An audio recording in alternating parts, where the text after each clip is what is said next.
I'm Jamil Jaffer, and this is War and Speech, an exploration of the free speech fallout of the war in Israel and Gaza.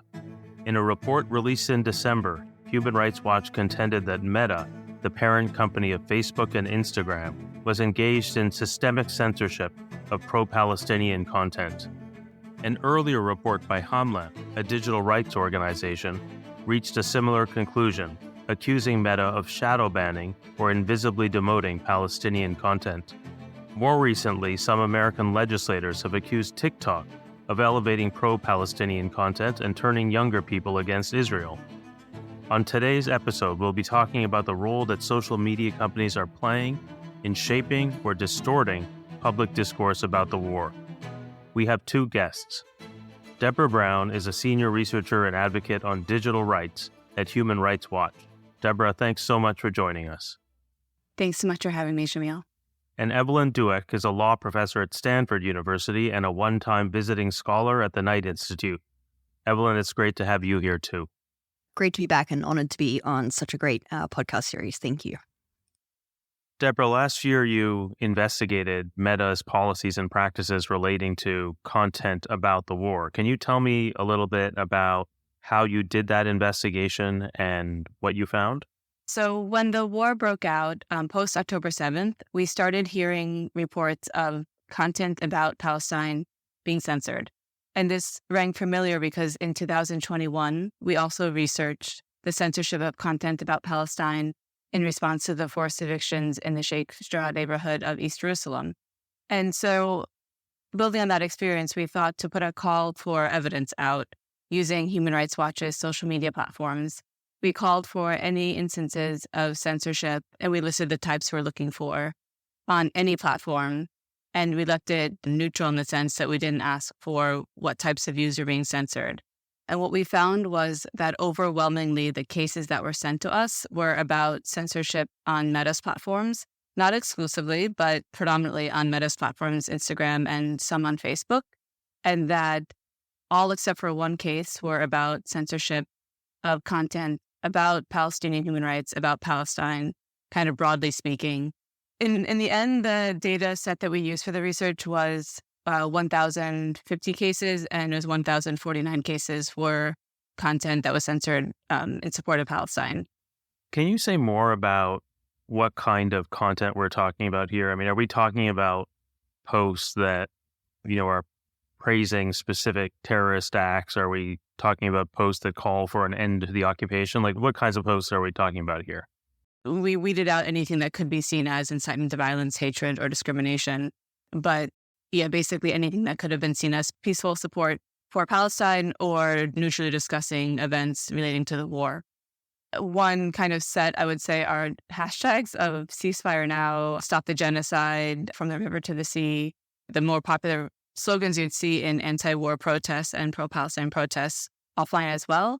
We saw a kind of another grouping of posts that dealt with terrorists in the sense of there was hostage videos that were quite viral at the moment.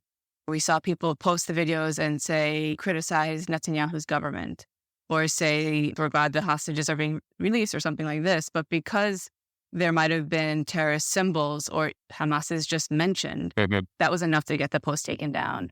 And that has to do with Facebook's or Meta's dangerous organization individual policy combined with its use of automation, which we found like the combination of the two resulted in posts that should definitely not have been taken down. So somebody uses a hashtag like ceasefire now, say, or river to the sea, and the post might get censored on that basis. What does censored mean in this context? You said taken down in that last example, but is that the extent of it, or are there other forms of suppression here? The most common reason that hashtags like those were taken down was the spam policy. So basically, we saw people posting a Palestinian flag emoji, saying ceasefire now, repeating the same phrase over and over again, maybe in different posts or many times per day. And what looks like spam to Meta systems is what activism looks like in today's world. I mean, people could have been posting something completely different entirely. And in fact, we found people saying, I think my posts are getting censored. And then it was said they violated the spam policy again. And so to answer your question, it was maybe 24 or 48 hours, they couldn't post anything anymore. So they wouldn't lose access to view things, but they couldn't post anything. So it was more than just a comment being taken down. They couldn't comment at all. And for different types of violations, for example, DOI violations, they might lose the ability to have their content monetized, for it to be recommended for people who don't follow them, or to be able to live stream or other certain types of account features. Can you say more about the dangerous organizations and individuals DOI policy and how that factors into the suppression of this kind of speech?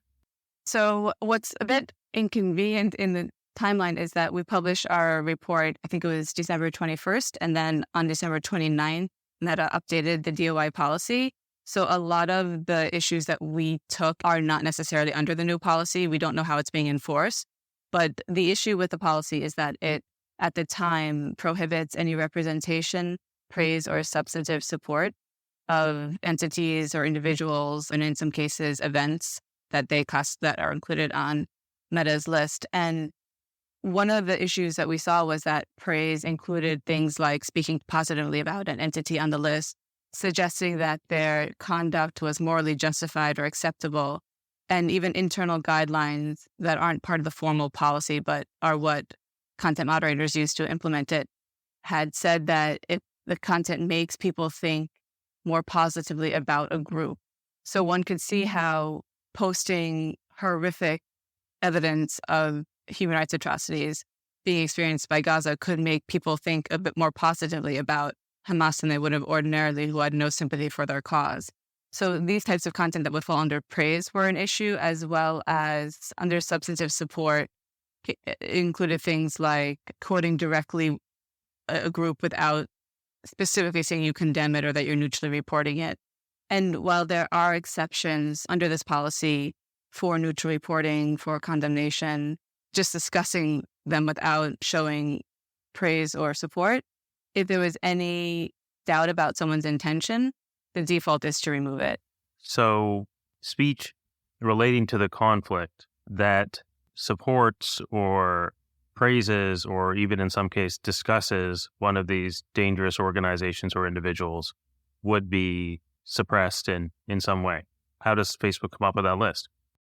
That's a good question. I think now they've become more transparent about the basis for the list, but they still have not published the actual list. And it relies on the State Department's Foreign Terrorist Organization list.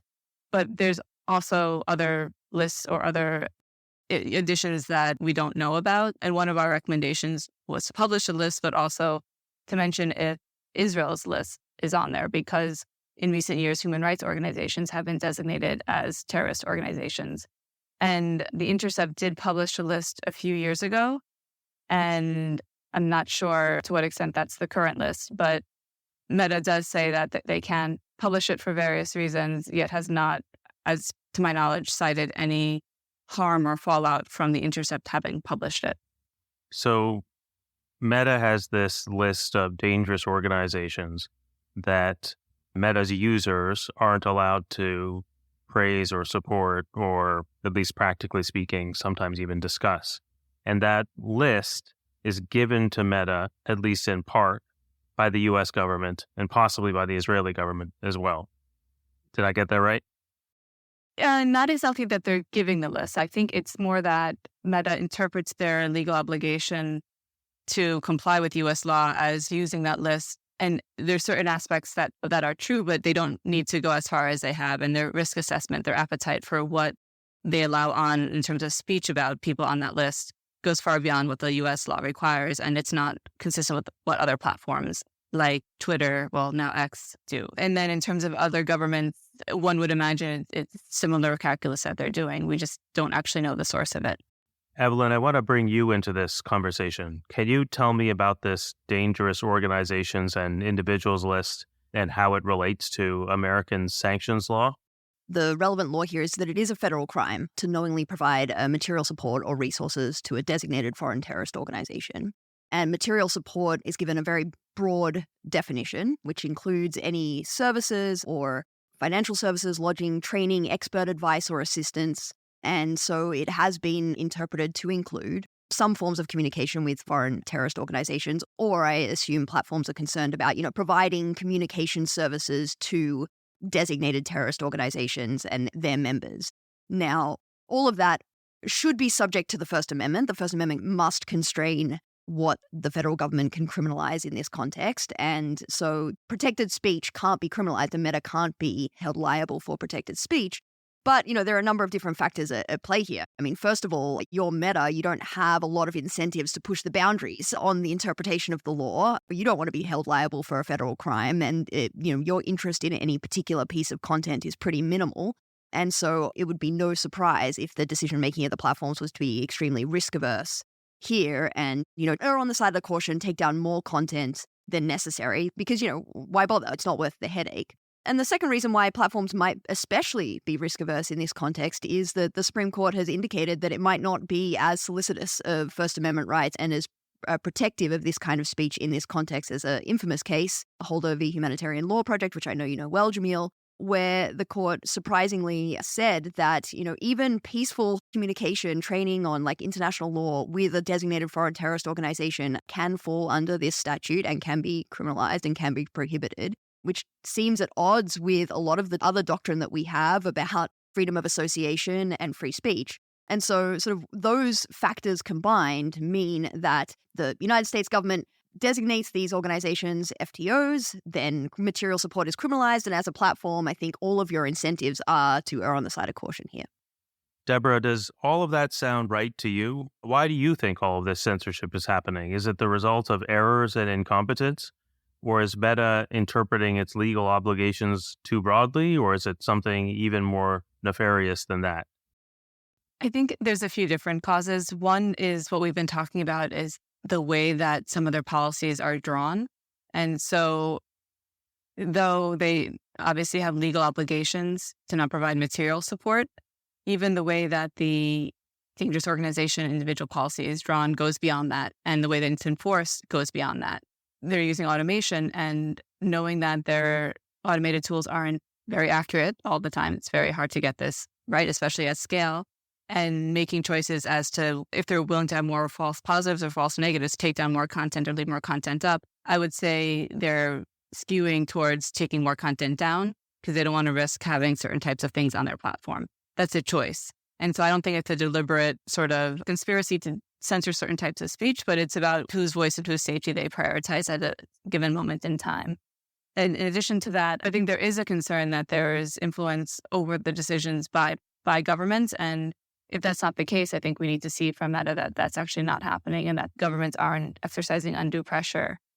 And we've seen time and again that these are underlying issues with that when there's a lot of content, when there's a huge political event or moment like we're seeing now and in the last few months, that their systems simply aren't equipped to deal with the volumes of content and to also understand the nuance. And so one of the things that our reporting found was that the appeal function was actually broken, that there was a lot of people weren't able to disagree or escalate their appeals within the platform itself. So that helps break down trust. So if you think you're being discriminated for your viewpoint and then you want to disagree and you can't get anywhere, it's only going to reinforce that.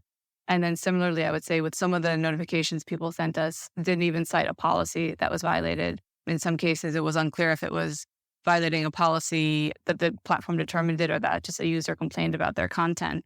And it would say things like, this post is offensive or may be offensive, and it was a post of a Palestinian flag. So I think the lack of transparency, the lack of appeal, and then some problems with policies themselves and enforcement together is how we got here. I want to go back to the dangerous organizations and individuals issue once more. I find this actually really troubling. I mean, so troubling that it's actually kind of incredible that this is the situation. The U.S. government has a list of foreign terrorist organizations. It has a list of designated terrorists.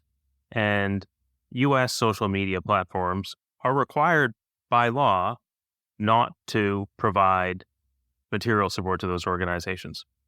And Meta, at least, has in the past interpreted its obligations broadly enough that it views certain kinds of content by its users as, effectively putting Meta in legal jeopardy. And so Meta takes down content by its users that praises or discusses these organizations that the U.S. government decides through an executive branch process should be blacklisted in this particular way.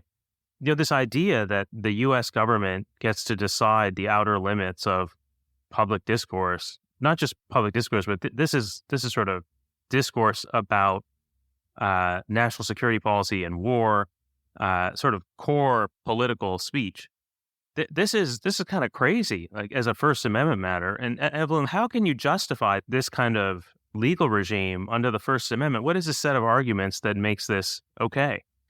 Might be a totally naive thing to say, which is surely if platforms, didn't adopt this interpretation and a more tolerating sort of approach to at least, less risk averse, certainly just didn't take down everything that happened to mention Hamas, which is not what they're doing, but, they are erring on the side of caution where a lot of that content gets taken down. Well, that's core political speech. It cannot be said to be materially supporting Hamas. The speech itself is protected in that it's independent political advocacy. And then certainly the platform's decision to, neutrally provide a conduit for that speech would almost certainly be protected. And so I would hope that the platform should say, bring it on, bring a material support prosecution against us, and we will bring our First Amendment defense and we will create some excellent First Amendment law that says all of this is protected. Now, that's naive on so many levels. First of all, why would the platform do that? That doesn't sound like something that's in their interests to do unless they have some unusually risk-tolerant general counsel.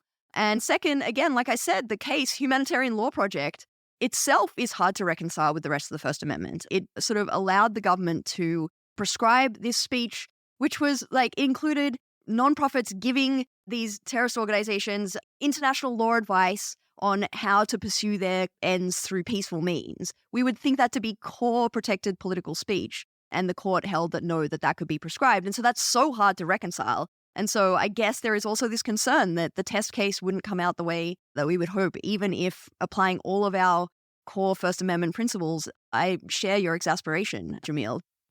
Evelyn, there's been a long-running debate about the role that social media platforms are playing in determining who gets to speak and what gets said and which ideas get traction in the digital public sphere. The claim that TikTok is turning young people against Israel played an important role, I think, in persuading some legislators to enact a law intended to ban that app altogether. Now, people claim all sorts of things. It doesn't mean that they're true. So I want to ask you first, how much evidence is there that TikTok is elevating pro-Palestinian content? Is there evidence of that? So, the short answer is no, in a word. One of the problems in this area generally is that these platforms are extremely opaque. It's very difficult to know what's going on any platform, what they're elevating, what they're not elevating. Deborah's account of, the difficulties of studying Meta and how what's going on Meta makes that clear. You can't do a systemic analysis of how the platform is censoring Palestinian content or boosting whatever kind of content. You have to rely on individual instances that may add up to demonstrate a pattern. And so that becomes very difficult, but it means that we're in this situation where we rely on a lot of sort of anecdata or individual examples that get pulled out. And so you're right. In all of the TikToks about the TikTok bill and how it got passed, it seems that concern that TikTok might have been boosting pro-Palestinian content was something that helped get it over the line with lawmakers. And a lot of these were sort of allegations or examples based on maybe individual hashtags that sort of went viral on social media. So some individuals pointed to hashtag Stand With Palestine having many more views than hashtag Stand With Israel. And there's all sorts of problems with relying on those kinds of individual instances. The first is it's such a limited set, people use different hashtags. Yes, okay, those two hashtags are comparable, but we don't know how people are expressing their views on these topics. They might use lots of different kinds of hashtags. Second, there's no evidence that that is as a result of TikTok's manipulation. That could be as a result of organic user views on the platform. And we know that TikTok is a platform that is especially popular with young people. And we also know that pro-Palestinian views are especially prevalent with that demographic. And so the idea that, this discrepancy, or that one side, for want of a better word, is winning on TikTok does not say anything at all about what TikTok is or is not doing behind the scenes. It could just be reflective of user sentiment about these issues. So for the past few years, American social media companies have been arguing that they have a First Amendment right to decide what content appears on their platforms and where and how that content appears. And I think it's fair to say that every major First Amendment organization, including the Knight Institute, has accepted that argument, at least to a point. But then, if we accept that argument, on what basis do we object when a social media platform decides it wants its users to see more pro-Israel content than pro-Palestinian content, or vice versa? What kind of objection can we make there? Are we making a legal objection, or is it an ethical objection, or what? We'll have to wait, a couple of weeks to see when the court hands down the net choice decisions to see whether we have any legal objection to this particular argument, because, of course, the Supreme Court is currently considering exactly this argument. How much editorial discretion do platforms have? Does the First Amendment protect? And can states constrain that editorial discretion, including by, in Texas's case, imposing an obligation of viewpoint neutrality on platforms? And so that's exactly a live issue. By the time this podcast comes out, the Supreme Court may make me wrong, whichever way I land on that particular point. But, I think it does sort of highlight why, it really matters how we think about these things and how important this issue is, because that is an enormous amount of power that we are giving to platforms, that in this moment of extremely high stakes debate about, something that lives are at stake, that is shaping politics, is so enormously important to so many people and to politics and policy. We don't necessarily know what's going on these platforms, and these platforms have an enormous role in shaping that debate. I mean, I don't know about you, but my understanding of what is going on in Gaza is fundamentally shaped by social media platforms. That is one of my main sources of news. That is how I understand what is going on in Gaza, or what is happening, for example, on US campuses, and public sentiment about these debates as well. It is our window into understanding these events. And so the idea that platforms have infinite discretion to shape that should, I think, be something that we should be concerned about. And not only that they have the power to shape that, but that they have the power to do that without us knowing or without any transparency. And that, I think, is also the real key here. Because maybe it is the case that these intermediaries should have discretion, that news organizations publish editorials, they have a certain political viewpoint. You watch MSNBC, you read the New York Times, they are shaping our understanding of those issues the way that they present them as well. But what happens on social media platforms is we're sitting here having this conversation of just trying to even work out, what is Meta doing? What is TikTok doing? Are they elevating pro-Palestinian content? Are they censoring pro-Palestinian content? And we don't have reliable answers to those questions. And so that is something I think that the people are right to be concerned about. And I don't know if it's a legal objection, but it certainly is, I guess, an ethical or moral or policy one. Should we be worried about the longer-term implications of the platform's policies relating to speech about the war? The theme of this podcast is about the role of social media platforms in shaping our understanding of this conflict. And a lot of this is focused on, in the moment, what's happening. But they're also going to play a pretty important role, I think, in the aftermath and in the historical record, and indeed in legal actions that may take place after the event about what's happening in Gaza right now, including for war crimes prosecutions, for example. And so one of the downstream consequences of all of this upstream opacity and potentially censorship is that a lot of the historical record is also being distorted or being wiped away potentially.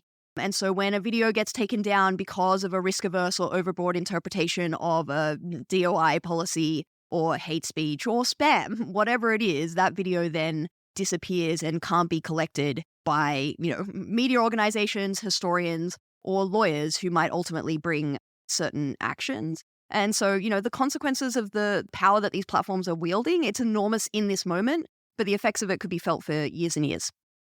So you were focusing just now on the problem of the lack of transparency about platforms, and that is I agree with you. It's a huge problem. But there is an adjacent problem, which I know you have thought a lot about, Evelyn, and Deborah mentioned it earlier, the problem of governments influencing the platform's editorial decisions, if you think of them as editorial decisions. So it's not just that Meta and other major social media platforms have this immense amount of control over what we see online and what we think about the world. It's that Meta itself is, in some cases, doing the work of governments. Can you say a little bit about how you think about that problem and what lines might be drawn there? What kinds of limits we might want to place on the government's ability to influence social media platforms' editorial decisions? This has been a huge debate this year in US platform regulation spaces because, of course, the other big case that the Supreme Court is considering this year is a case about what is colloquially known as jawboning. So in this case, Murphy v. Missouri, the question is whether the Biden administration illegitimately or unconstitutionally pressured platforms to remove content about politics, election disinformation, or about COVID misinformation based on pressure behind the scenes of various kinds or in public.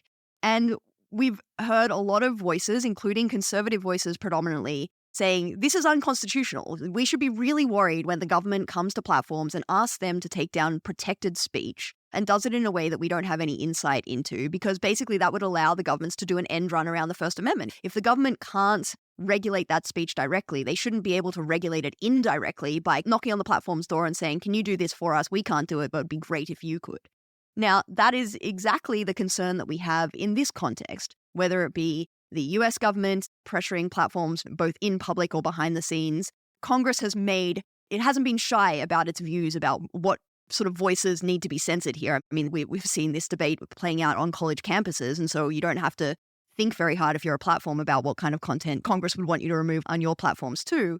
But of course, also, you'd be concerned about other governments, including the Israeli government, or indeed in Europe. We have this new regulatory package with the Digital Services Act in Europe, and commissioners were coming out at the start of the war and saying, we're very worried about platforms and them allowing terrorist content to run rampant on their services, and we have this new big hammer that we're willing to wield against them with huge fines. And again, if you're a platform and these are what lawmakers are telling you and these are the threats that they're making, you don't have any particular incentive to make sure that you're being very careful about only censoring the actual terrorist content and not sweeping up the other content that mentions Hamas in passing or talks about Gaza, or, your incentive is just to err on the side of caution and stay in the good graces. And I think that should be a real concern. That is government using its informal powers. It doesn't have the formal power to censor this content, to try and make platforms restrict debate in particular ways.